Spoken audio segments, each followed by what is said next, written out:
the Government of India. Shri Sanyal, of course, has had a very distinguished career. He's been a Rhodes Scholar and Eisenhower Fellow and was named a Young Global Leader in 2010 by the World Economic Forum. He was also Deutsche Bank's Global Strategist and Managing Director till 2015. He's also a celebrated author with several best-selling books to his credit, including The Indian Renaissance and India's Rise After 1,000 Years of Decline. Thank you so much, Mr. Sanyal, for taking the time to be with us today. We're all excited and really look forward to your talk. So the floor is all yours. Thanks again for coming. Thank you very much. I assume you can all hear me. It's a pleasure to speak to all of you. The topic I chose was deliberately a little esoteric. It says, everything matters, how complexity theory changes our view of history and economics. Most of those who read my writings or even my talks will know that I derive a lot of my thinking from complex systems frameworks. While I do work in multiplicity of fields, from economics and some history, urban design, all kinds of other things, the thing that unifies it in some ways is this complexity theory worldview that I bring to most things that I attempt to analyze. Because this is an audience that is students and academics of various kinds, I will indulge myself a little by explaining why I do this. Maybe we will indulge. Time is short, but I'll speak maybe for a monologue for 20-25 minutes, and then we can do a more interactive conversation, which might be more fun. So the question here is, what is a complex system and how does this change things? You see, the most important point about a complex system thinking, which by the way derives a lot of its itself, is it's a subset of the chaos theory. And while some form of this thinking has been around for a long, long time, in fact, a lot of it reflects in Hindu thinking, particularly those from the Shakti tradition of Hinduism, of the world being a chaotic place and so on. Nevertheless, the formal thinking around this in modern times is derived really out of chaos theory, coming out of 1970s really. So it's quite new even in the world of science. And it's only in the real 90s that people began to apply it in some somewhat haphazard sort of way into the social sciences. It's still early days. But what is the basic idea of a complex system? The basic idea of a complex system is that we live in a world where all kinds of random agents, factors are continuously interacting with each other in very unpredictable sorts of ways. And this leads to a world that is inherently non-deterministic. It's a world of butterfly effects, unintended consequences. It's an effect where a big thing can have a small impact and a small thing can have a very large impact.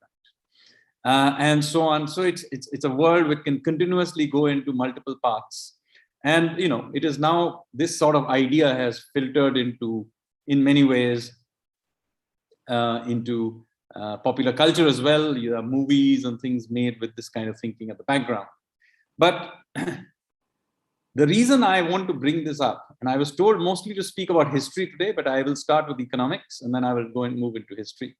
But why is this of any importance in terms of frameworks of thinking? The reason for that is, even though who accept this complex thinking, complexity theory worldview, in the end are so heavily influenced by the fact that their fields are still imbibed with earlier frames of reference, that they end up coming to conclusions that are derived from those, even when they know that the world is a complex place and anything and everything impacts each other. So I'll go and explain it in the field of economics. People do not realize the extent to which modern economics, which is derived from the 19th and 20th centuries evolution, really is dependent on Newtonian mechanical frameworks. So this is why a lot of the terms we use even today, in economics, like liquidity, levers of monetary and fiscal policy, or equilibrium. These are all Newtonian mechanical terms. And what happens as a result of this is that we end up at the back of our mind of thinking of the world, or the world economy, for example, being one gigantic machine. And so at the back of everybody's mind, economics is all about, the economy is all about this big Victorian steam engine running on something called the trend line.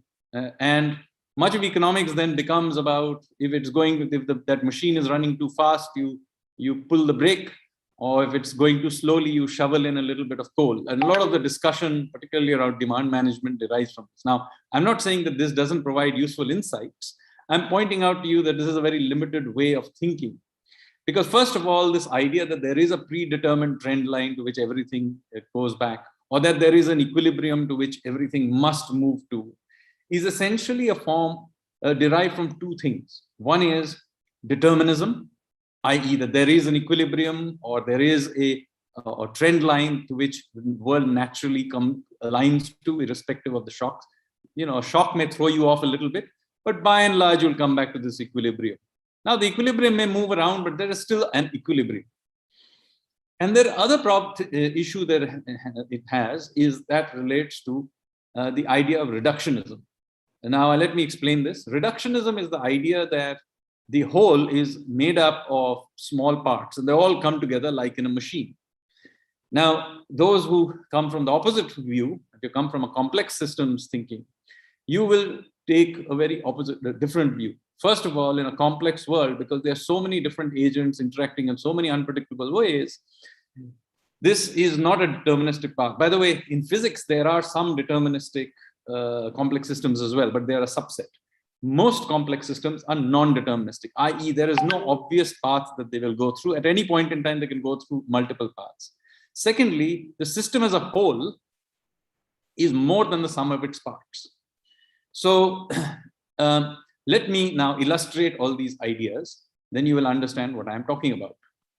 I'll give you some examples of complex systems. Obviously, an economy is a complex system. There are all kinds of agents. There's being influenced by all kinds of actions by corporates, individuals, governments, but also by geopolitics, by technology, natural disasters. All kinds of things have impact. But there are other ones as well, like the English language is a complex system. It is continuously evolving. It's being buffeted by new words are being taken in, new usages are being taken in.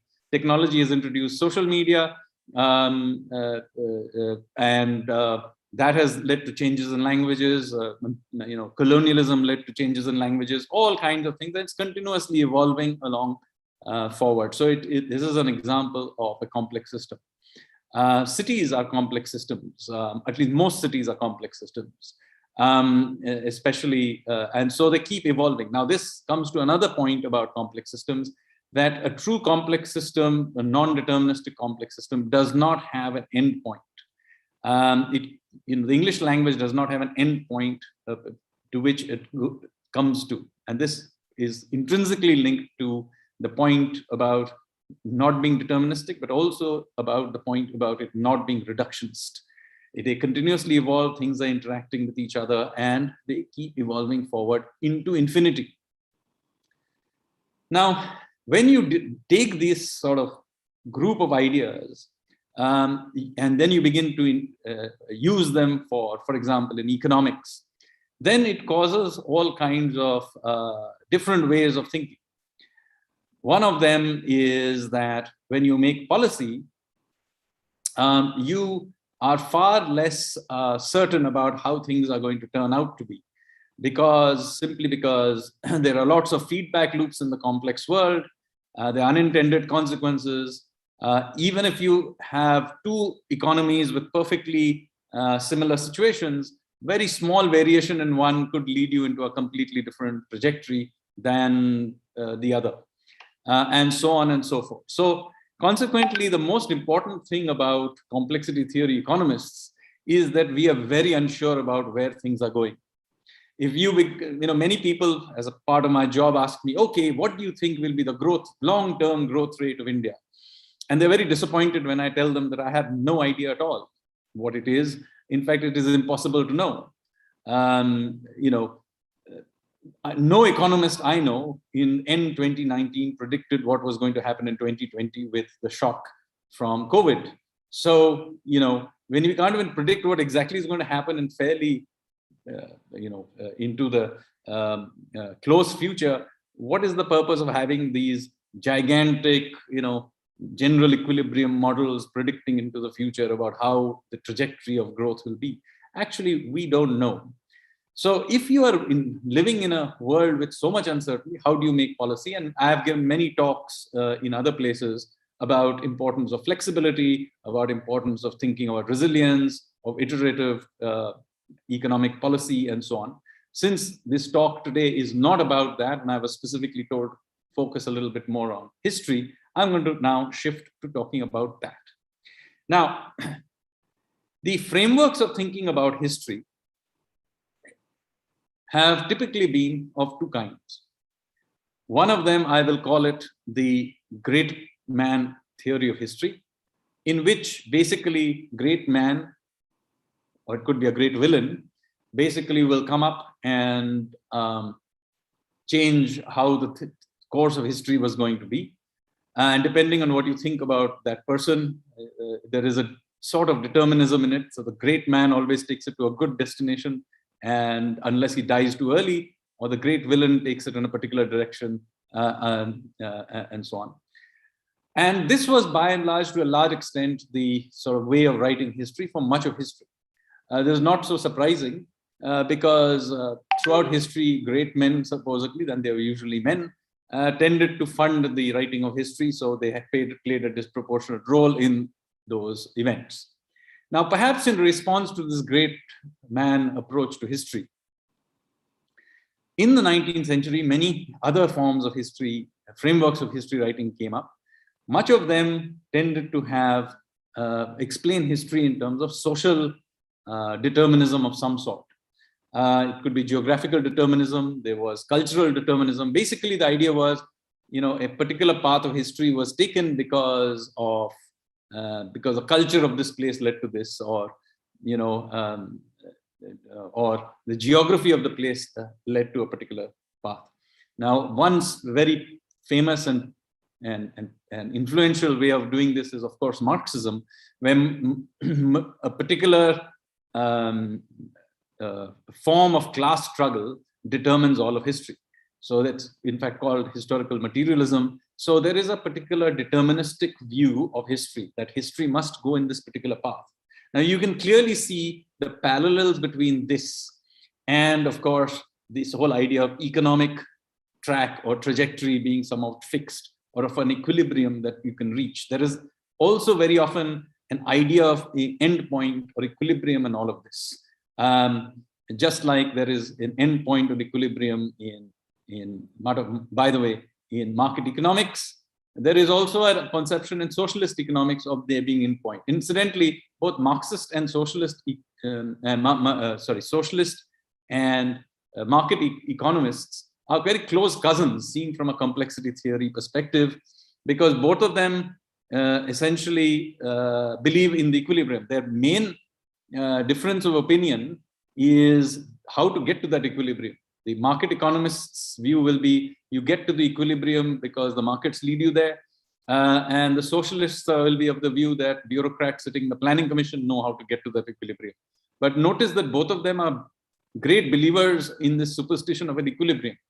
In the same way, the Marxist view of history is also very clear that there is a particular path to history and there is an end point where, of course, we all live happily ever after in this egalitarian paradise, and the government fades away.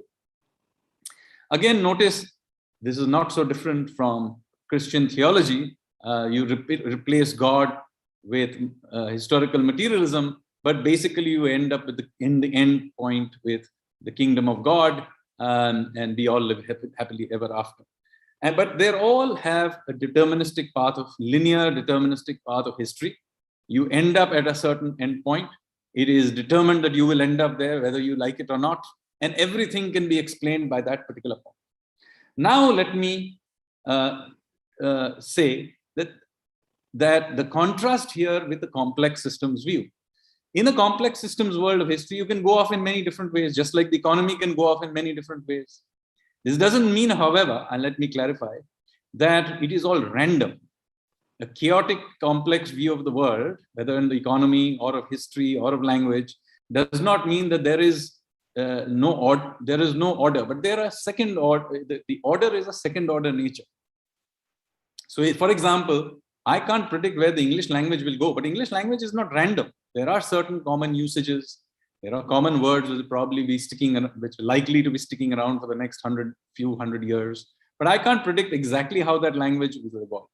Similar things are true of the economy. Some things are more probable than others. It's not completely random. Also important is that in complex systems, instead of equilibriums, there are certain things called strange attractors.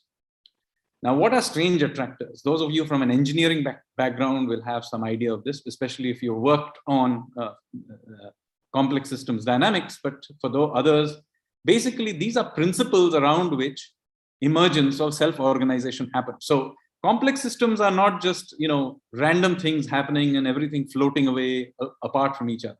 That's not what is happening. Organization happens. After all, we live in a world with all the chaos. There is certain organization. Our cities do exist, and a lot of organization happens for it. Political systems exist. Movements do happen. But this emergence of order out of this chaotic system happens because of certain guiding principles around which this world begins to organize itself. These are called strange attractors. Strange attractors could be the Constitution. The strange attractor could be a charismatic leader. A strange attractor could be COVID. So the point is, there are certain things that do lead to self-organization.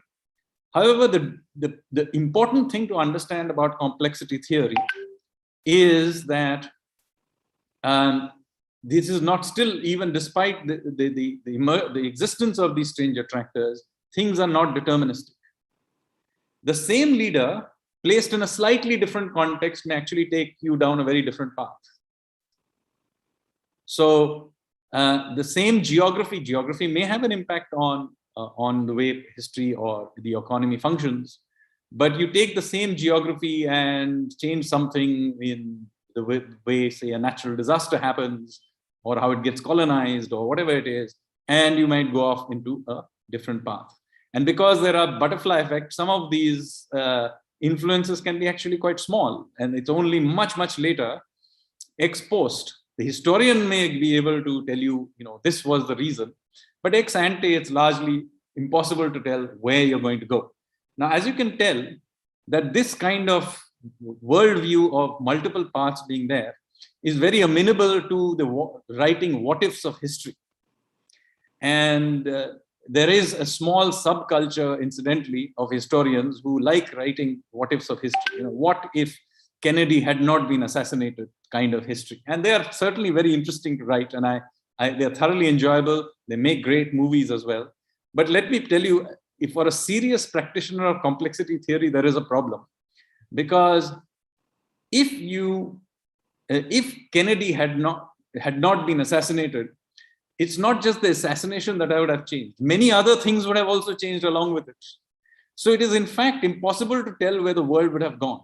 So while the movie writer, script writer has the privilege of taking it down a certain path, and it's a possible path, but the fact of the matter is, even a small perturbation can take you down a completely different line of action, which may or may not be better, it may be worse, who knows.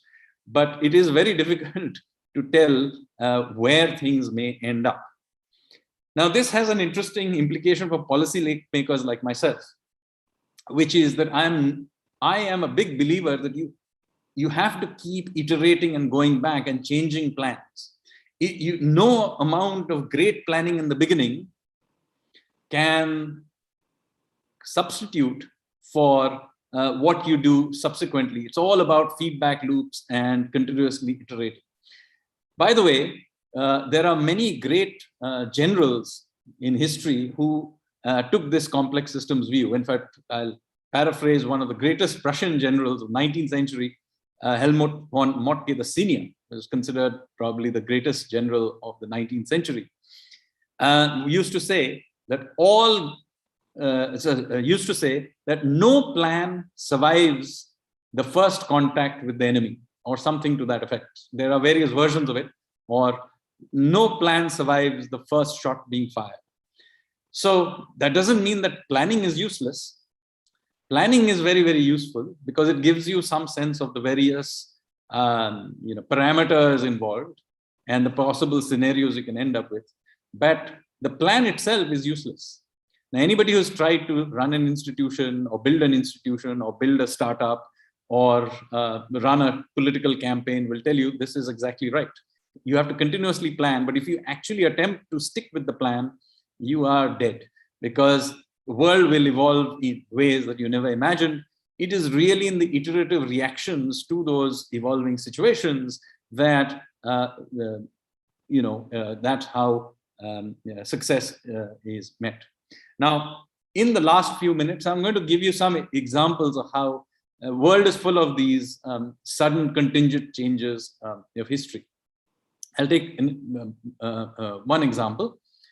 If you went back to the middle of the 1400s and you tried to judge whether where the world was going, then you would have actually made a very similar judgment to what you would make today if you just did a linear forecasting.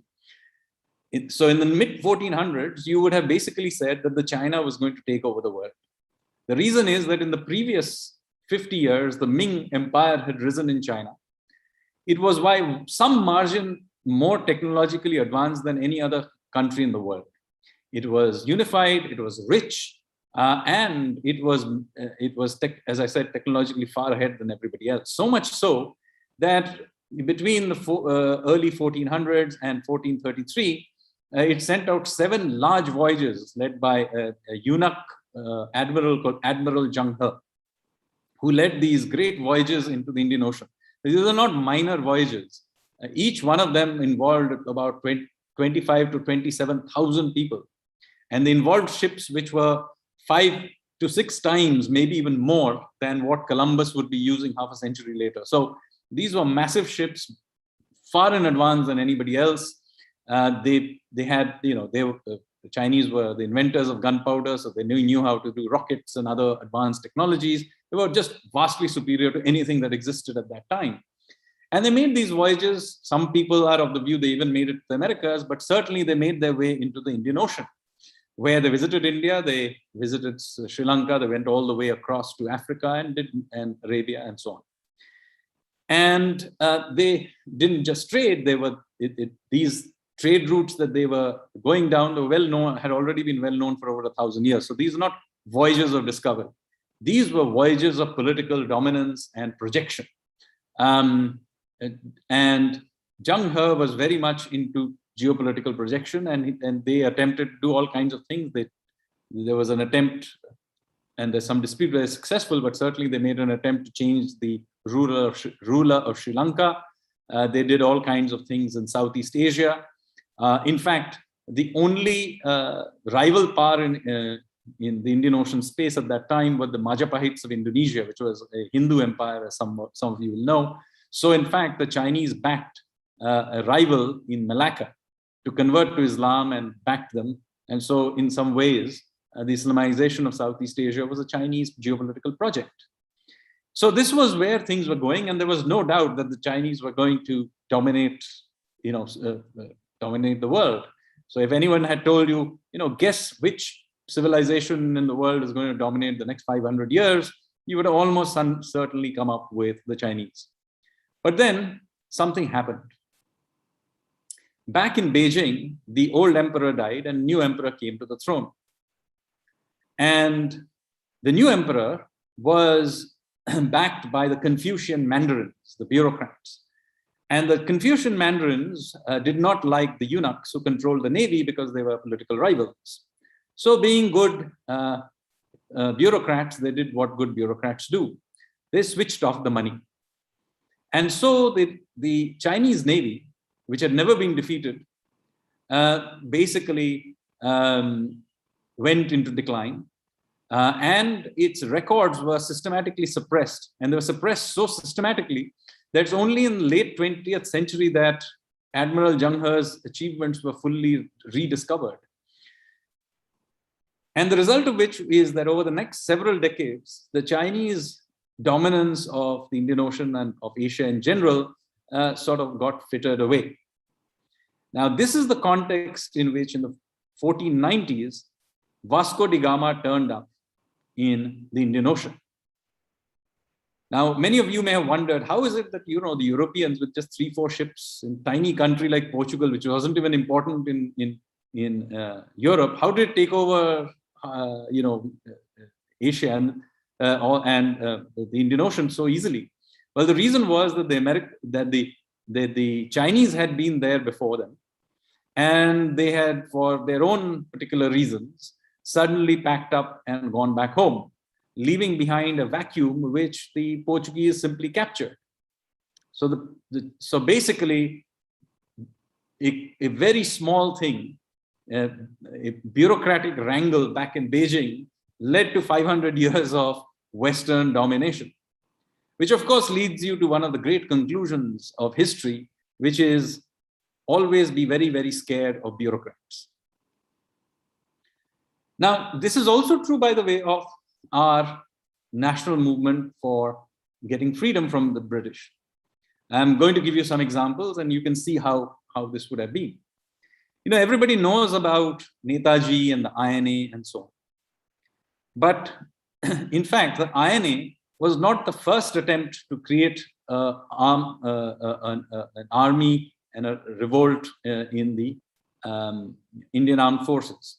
Of course, there had been one in 1857, but in fact, there had been also in the First World War, a major attempt to cause a revolt in the Indian Army and to use Indian soldiers to fight against the British. Now, this is now remembered as the Gadar Revolt, but the Gadar Revolt is interesting because it's a revolt that actually did not happen. And it was planned by a gentleman called Raj Bihari Bose, who incidentally is also the founder of the INA. It's not Netaji Bose, but Raj Bihari Bose was, who set up the INA, but that's a different story. But in 1914 and 15, as the war was starting off, Raj Bihari Bose and his lieutenant, Sachindranath Sanyal, decided to try and cause a revolt in the Indian Armed Forces. And they were in contact with the Germans, they were in contact with the Turks, they had international network all over the world. They were in contact with Indians living in the US, particularly Sikh groups in California and British Columbia. And these groups began to send members back to India for the revolt. They were sending large amounts of money. But unfortunately, just 4 or 5 days before the revolt was supposed to take off, I think the date was 21st of February, 1915, one of the, not very important, but one of the members, plotters, switched sides and informed the British.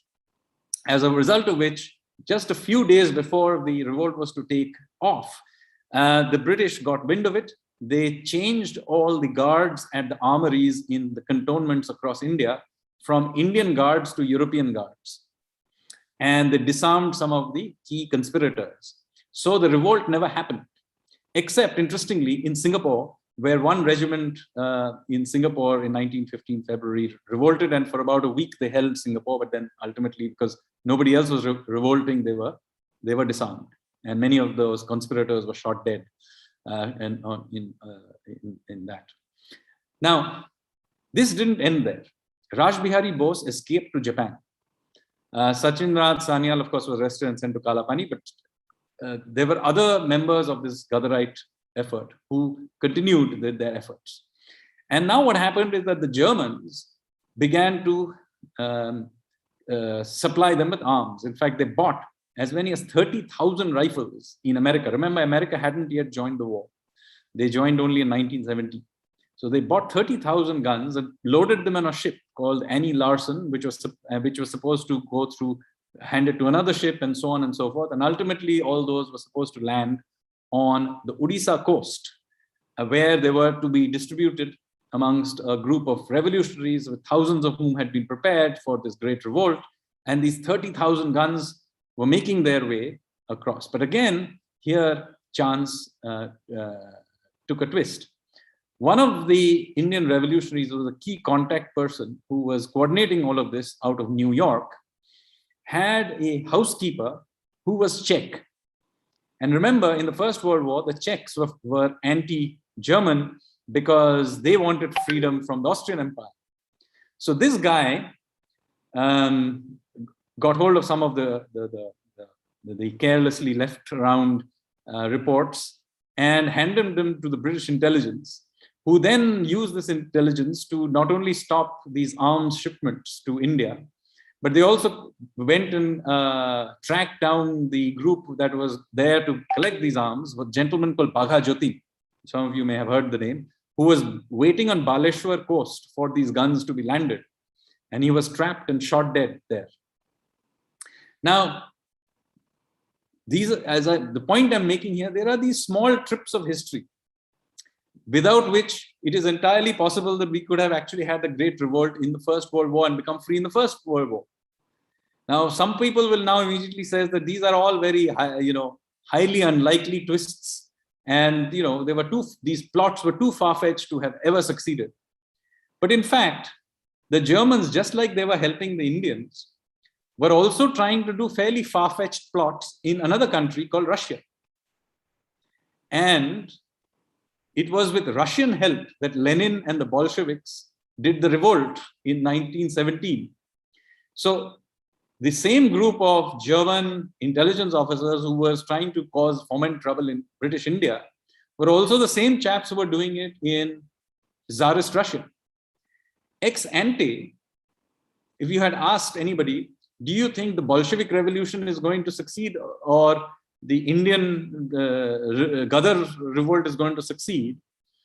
My guess is that most people would guess that it would have been the Indian one, because it's the more likely one, that it's larger population, much fewer British people sitting there. It's an indigenous population revolting, rather than a revolt against the Tsar, who at least had, was indigenous, and there was a support base there which was supposedly more strong, and so on. So the point I'm giving you these examples just to show you how random history can be, and how it can take a certain twist and go off in a particular direction. And that, by the way, it also happened even after the First World War. The Gadarites, incidentally, did have an influence in history, but in a very different way. Because the Gadarites had already radicalized all these soldiers, at the end of the First World War, when these soldiers were coming back, the British were very, very scared that they would actually have this Gadar revolt from the veterans that were coming back. And of course, the veterans were now veterans. So they not only were radicalized, they also knew how to use guns. And they had, by the way, tasted how it was to kill white people in Europe. So the British were very scared that these people would revolt and that you would have a Gadarite revolt after all. This was not, by the way, something that was idle fear, because they already had a revolt in their hands in Ireland at that time. And Ireland did succeed in becoming free in the 1920s. So this is the context in which the Rowlatt Acts were put in place. And of course, the Rowlatt Acts led to Jallianwala Bagh massacre, and then ultimately to the non-cooperation movement. And then, of course, that led to the Chauri Chaura event. Now, if the Chauri Chaura event had not led Gandhi to withdraw the movement, the case can well be made that, maybe we would have, that movement would have, like with the Irish, had led to freedom in 1922. Again, one of the very many what ifs of history. I have no way of predicting what would have happened, but I'm just pointing out to you how thin the line is between a particular path and another path. That's all that I'm trying to express through this talk.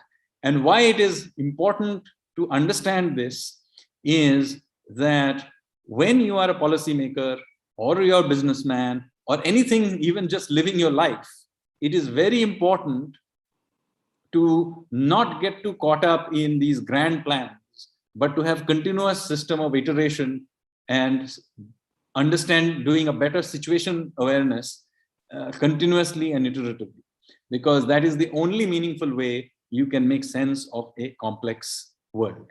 Thank you very much. I'm quite happy to open it up to question and answers.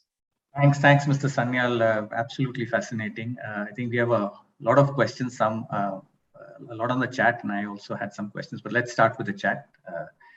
So here's one. When economic pragmatism requires purposeful action, especially in an emerging economy like India, if we follow complexity abstractions, what benefit will it make to the humans, especially those at the bottom of the pyramid?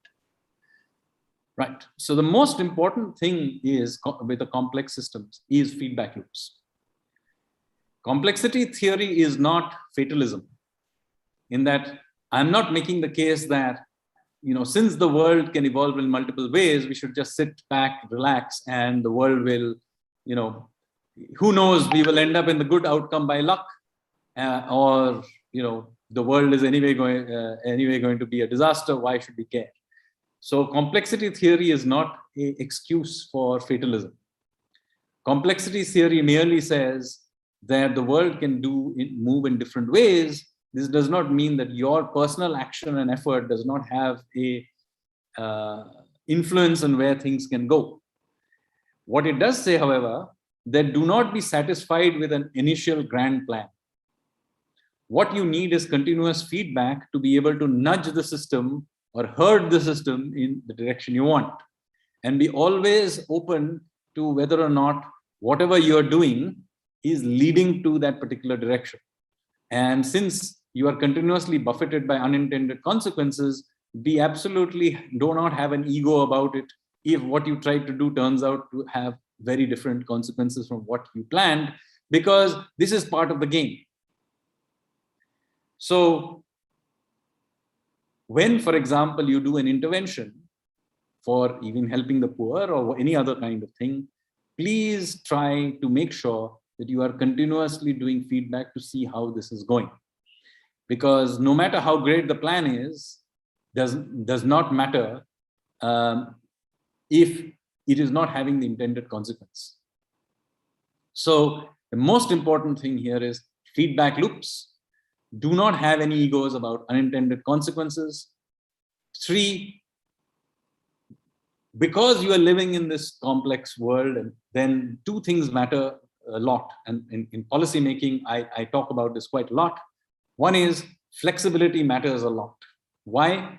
Because, for example, right now, I'm having to think about the future, and people say, oh no, we should do this and do that. Well, one important thing before I decide anything is remember that the post-COVID world is not a reinflation of the pre-COVID world. This post-COVID world will have its own geopolitics, its own supply chains, its own technology, its own consumer behavior.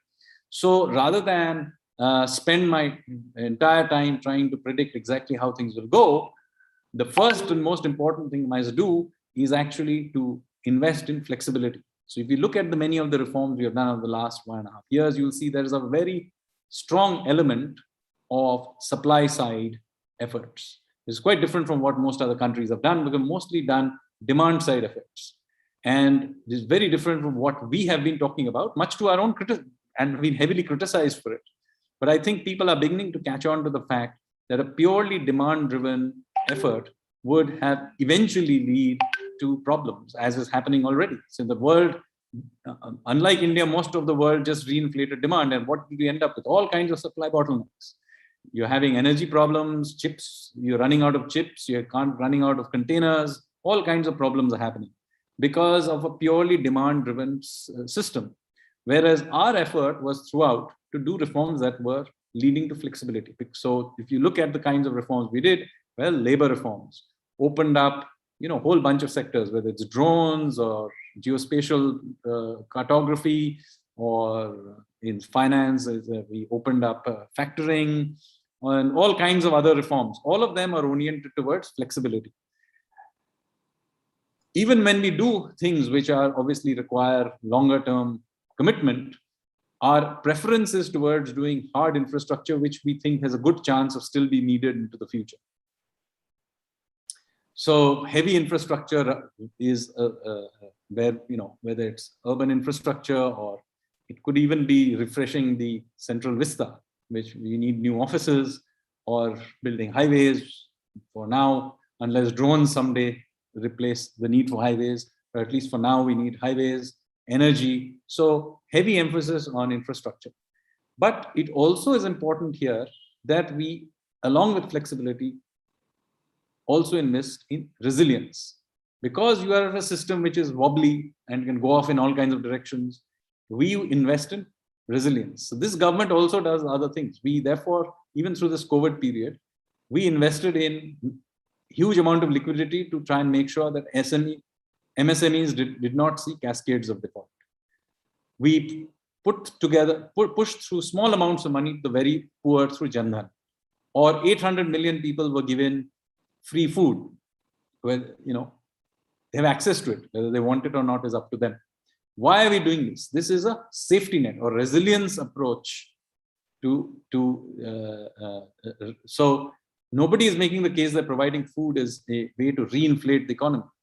Even we are not making the case. We look on this as safety net.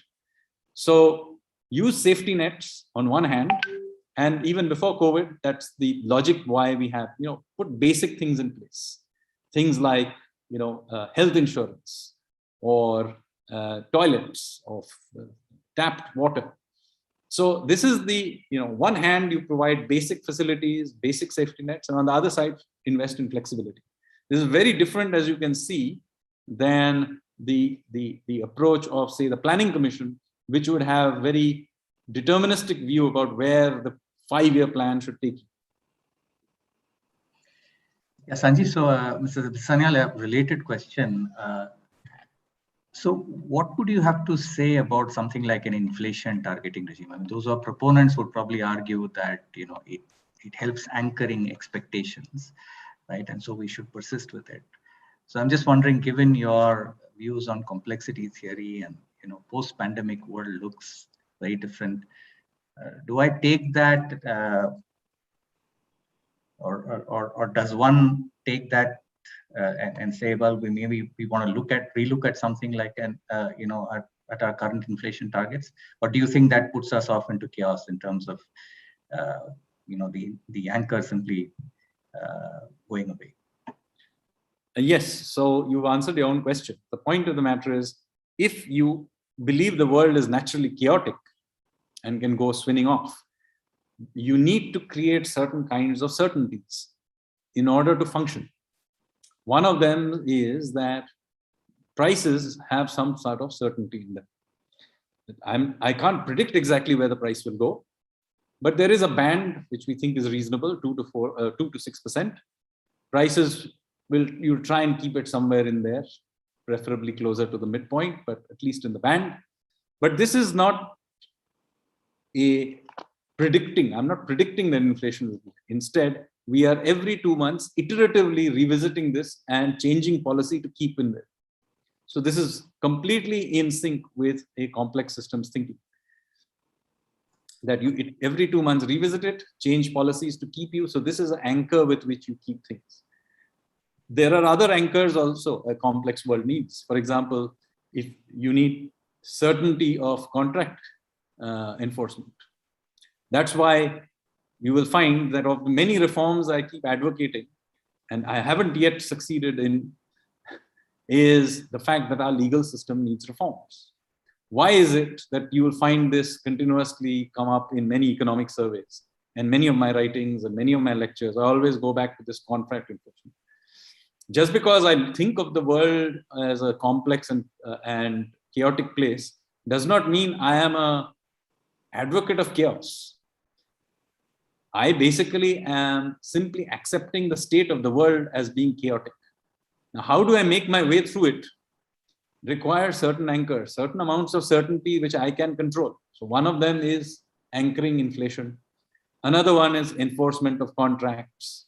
Another one could be, basics as far as infrastructure is concerned.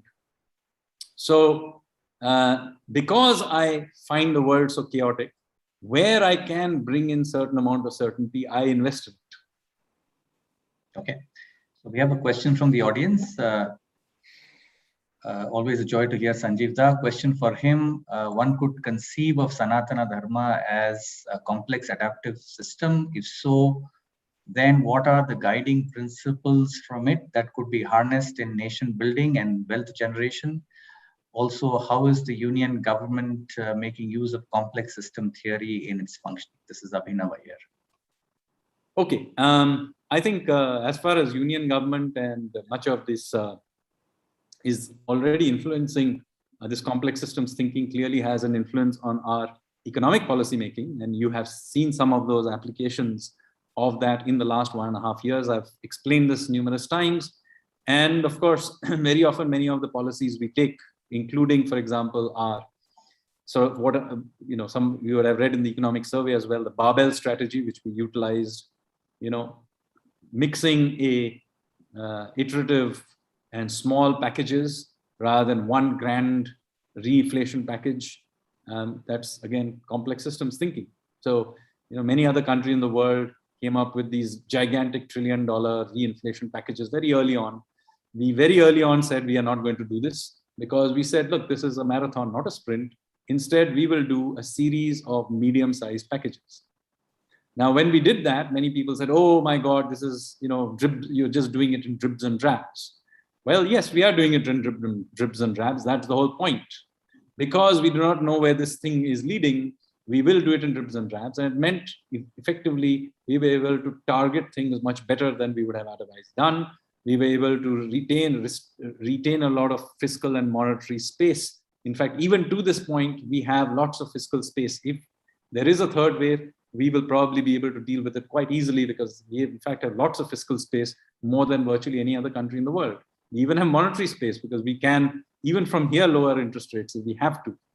We also have external space because we have accumulated huge amounts of foreign exchange reserves. We now have $650 billion worth of it. So what are we doing? We are always accumulating space.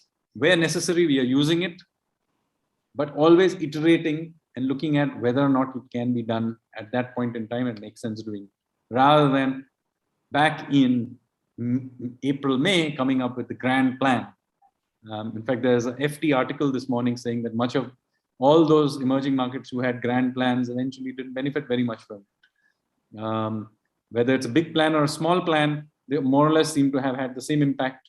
The only difference is that the guys with the big plans ended up with more debt. So this, by the way, I think later on, even for developed countries, I think people are going to come to the same conclusion. Now, I'm now going to move on to the earlier question in that set, which related to thinking of Hinduism and Sanatana Dharma as a complex system. And in fact, I've written about this. You can Google it up, Hinduism as a complex system or something like that. The basic point is, yes, absolutely. Hinduism is a complex system in that it is continuously evolving. It allows for all kinds of new traditions to emerge and die out. And it is continuously moving forward. It is a complex, it is a specific kind of complex system. It's called a complex adaptive system. So it's a subset. In that, the logic of Hinduism, interestingly, is not so different, incidentally, from the English language. Now, this doesn't mean that Hinduism does not have certain core concepts or strange attractors which hold it together. Just like English language may have lots of variety, there are still core grammar, there are core vocabulary that holds it together. In the same way, Hinduism has that. But what is interesting about Hinduism is that somebody very early on, back in the Bronze Age, thought about this and actually deliberately set it up in this fashion, which is why Hinduism's holy texts are actually divided into Shruti and Smriti. Now, Smriti involves almost all 99% of Hindu texts are Smriti. And basically, they are the great thoughts or memories of great thoughts of great writers and thinkers, philosophers, and so on. And almost all of Hindu thought is a Smriti. What is interesting about Smritis is that they are not canonical. And Hindus are not needed to believe in every single thing that is there in a Smriti. In fact, you can continuously write new Smritis. You can write, for example, you can write a new Upanishad if you really want to. That tradition has died out. But should you write a new Upanishad, it is allowed. You can write new dharma shastras and new texts, new ideas, new philosophies. It's entirely possible to add to them. However, that doesn't mean Hinduism doesn't have an anchor. The anchor of Hinduism comes from the Shrutis. Shrutis, that which was heard from the gods or heard from the sages or divine inspiration. And the Shrutis relate to only the first three Vedas or the Vedic Samhitas, not even the attached texts, i.e. the Upanishads that come with the Vedas are not Shruti. Only the Vedic Samhitas are Shruti. But what is interesting about the Vedic Samhitas is how open-ended they are. They are just a operating system. So in the Vedic Samhitas, you are allowed an open-endedness, which is quite unique. So in in all other religions, the starting point is an axiom. There is one God and his messenger is Allah. That is the starting axiom. If you don't believe that, you can't really go down the path of Islam. In Christianity also, you'll have one God and Jesus Christ is his chosen son. So if you don't believe that, the rest of it doesn't follow. There is no starting axiom in Hinduism.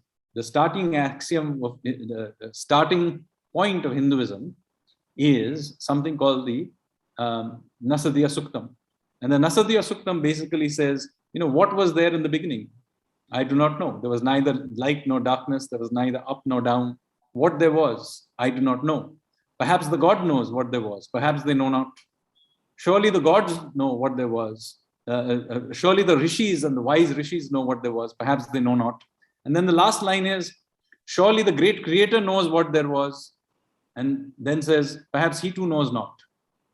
So the starting point of Hinduism is not an axiom, but a set of questions and processes of philosophical endeavor. And also a uniting idea, which is there in the very last suktam of the Rig Veda, which is come together, speak together. All the ancient gods have a place around the sacrificial fire. Let our minds be together. Read all of this. It's quite interesting. So what you're doing here is the starting point of Hinduism is not axiomatic. It is just a starting point, an operating system on which you can plug in other apps. So all the various sampradayas of Hinduism are basically apps that are playing on this Rig Vedic operating system. And that's how it's set up. And you can keep adding apps ever into the future. So yes, to answer your question, Hinduism or more specifically Sanatan Dharma is a complex adaptive system. Interestingly, it has been deliberately set up to be a complex adaptive system.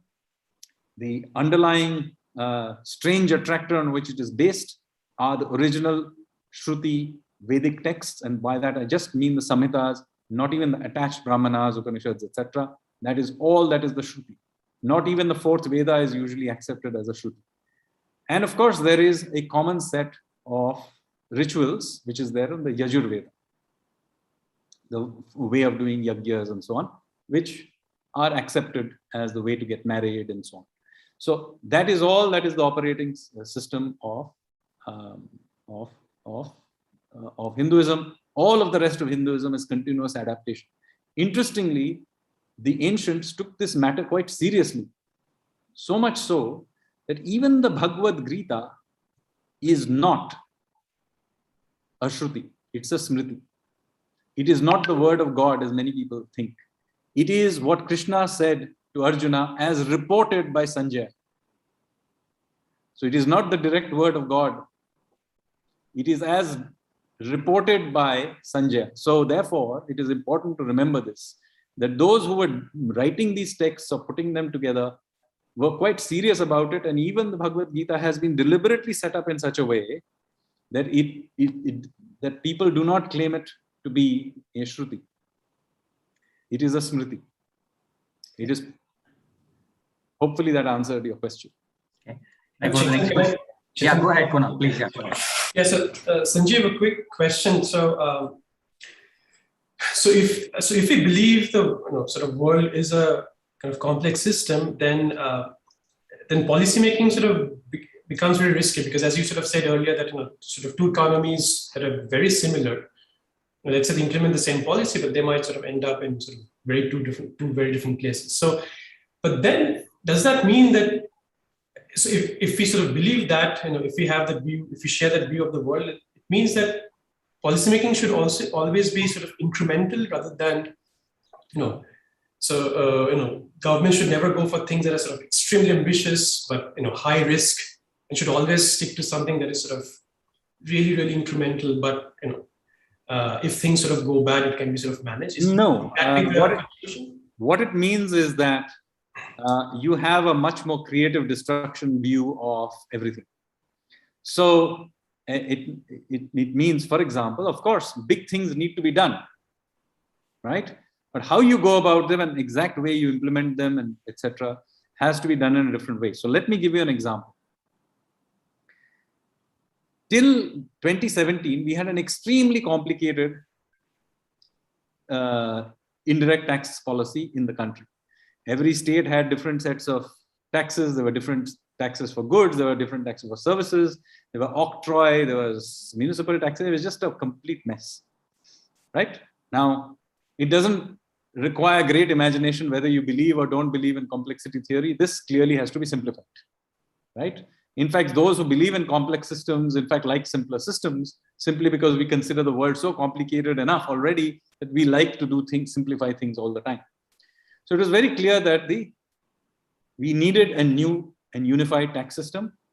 Otherwise, it was just too complicated, and India simply could not be a unified common market without doing this. So we had to do something, and we had to introduce a new tax system. Most people agreed, all the experts agreed that it had to be some sort of a GST type system as well. So that also was generally agreed. Now the question is, how do we introduce it? One way of introducing it is that you spend all your time trying to introduce the best possible system, work out all the nits and gritty, dot all the I's, cross all the T's, perfect system, you put it in. Now, the problem is that when you do this and you try to introduce something like that in a complex world, the likelihood is that when you introduce it, the whole system is likely to be, all kinds of unintended consequences are likely to happen. And it's very likely that whatever you do, the outcome is going to be quite messy.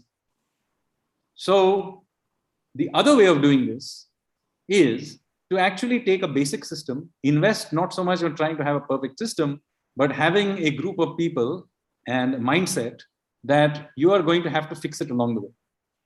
And the 2 years you're going to invest in fixing it after you've introduced it. Now, this makes everybody very uncomfortable when I say this, but that is how the only way to introduce change into a place like India. Now, this is an example of a very large change we have done.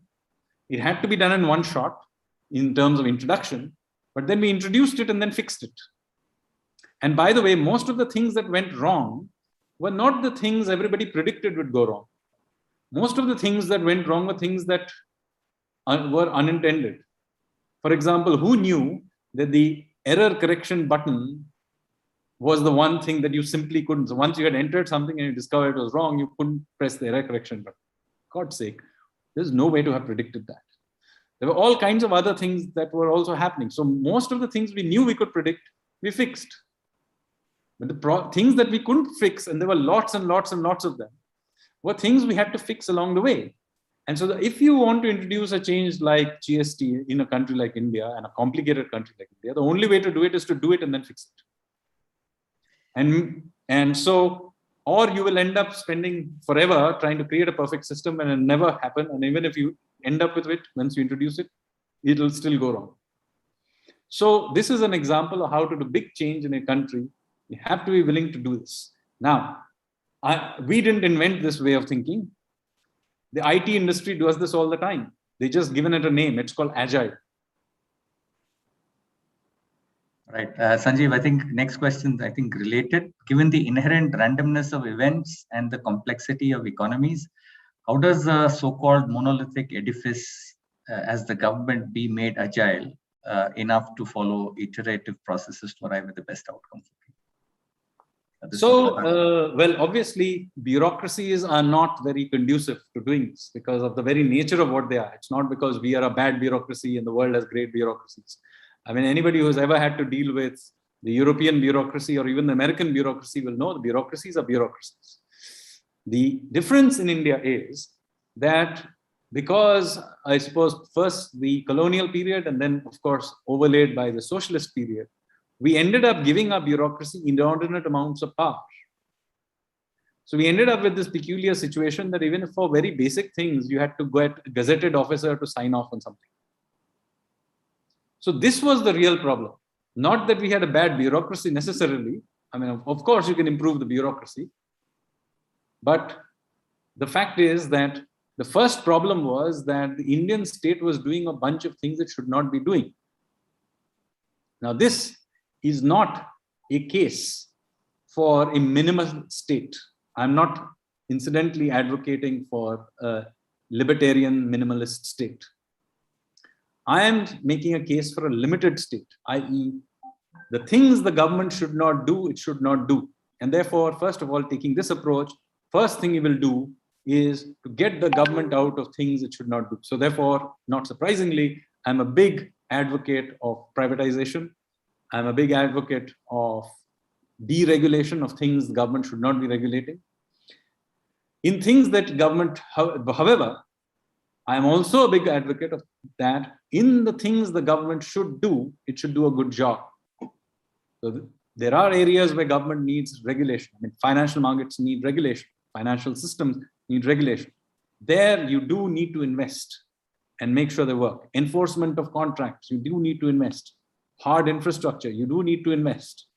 Municipal service, you need to invest. So what I'm an advocate is a strong but limited state, as opposed to what we have had all these years, which is a weak but all-pervasive state. And while I'm of this line in general, but the more complex the world, the more you need to sway towards this limited but strong state end, as opposed to the other. Now, this has another implication as far as policy making is concerned. For example, in specific case, taxation, I'll give you an example. Whenever I tell somebody, Singapore has a tax system which is far simpler and works rather well, and India has a very complicated tax system, they immediately say, yeah, Singapore is a small country, it's a small place, it's a simple place, so therefore it has a simple tax system. Now, from a complexity theory perspective, this is completely absurd. Because the complex systems thinking would say, the more complex the world you work in, the simpler your operating system should be. An infinitely complex system will only obey at the margin one law, one rule. So India, being a more complex country, should actually have a simpler tax system than Singapore, not the other way around. Because we live in this world where your ability to predict unintended consequences, your ability to enforce is so poor as complexity increases, that you should therefore limit yourself to the simpler and simpler thing. In an infinitely complex country, you should only have one tax. Right, fascinating, Mr. Sanyal. I think lots of questions, but we are perhaps out of time. So I want to take this opportunity to thank you once again. I think it's an absolutely fascinating talk, and I hope we'll be able to bring you back again to IIM Bangalore, and this time in person, hopefully. So let me thank you once again. Let me thank the audience for a wonderful set of questions. My colleague, Professor Kunal Dasgupta, and above all, of course, Dr. Chitra Andrade and Lopamutra, who both organized this talk. So thank you. Thanks a lot, and good evening to everybody. Thank you. Yeah, thanks.